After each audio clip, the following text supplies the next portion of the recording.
आज मैंने बाबा के सच्चिद ग्रंथ का प्रथम अध्याय पढ़ा है, जिसमें बाबा ये कहते हैं कि जब तक मनुष्य के हृदय में से आसक्तियाँ जैसे घृणा, द्वेष आदि नष्ट नहीं हो जाते, तब तक मनुष्य के हृदय को ना तो शांति मिलेगी, ना उसे भगवान की प्राप्ति होगी।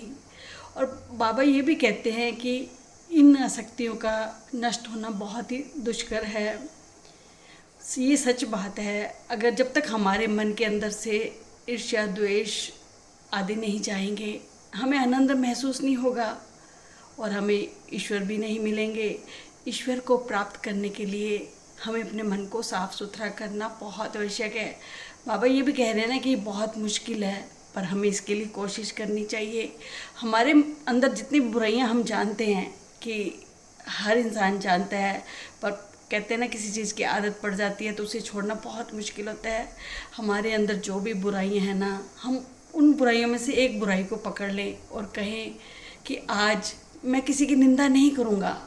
बस आप ये प्रण ले लें और जब भी आप कोई किसी की निंदा करने लगें तो अपने इस प्रण को याद रखें कि मैंने आज क्या कहा है।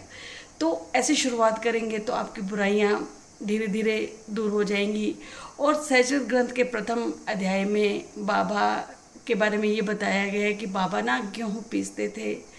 तो गेहूँ पीसने का मतलब गेहूँ नहीं था, ये था कि लोगों के कर्मों को, बुरे कर्मों को पीसते थे। जो चक्की है ना, इसके दो पार्ट है, ऊपर के पार्ट को भक्ति और नीचे के पार्ट को कर्म, और जो मुट्ठी है उसको ज्ञान कहा गया है। अगर हम ज्ञान के मार्ग पर चलकर भक्ति की ओर बढ़ते हैं ना, तो भक्ति से जो हमारे कर्म है ना उनमें सुधार आ जाएगा। और इसलिए हमें जो मुट्ठी है ना कसकर पकड़नी चाहिए, अपने ज्ञान को ना कसकर पकड़ना चाहिए। हमें ना इन बुराइयों से दूर होना चाहिए। बाबा के सच्चिद ग्रंथ में ना बहुत गूढ़ ज्ञान है। हमें ना ग्रंथ को ना बहुत ध्यान से पढ़ना चाहिए। ऐसे नहीं पढ़ना चाहिए कि मुझे बाबा का पाठ करना है, मेरी ये मनोकामना पूरी हो जाएगी।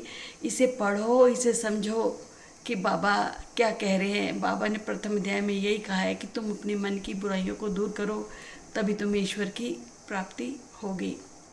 ओम साई राम।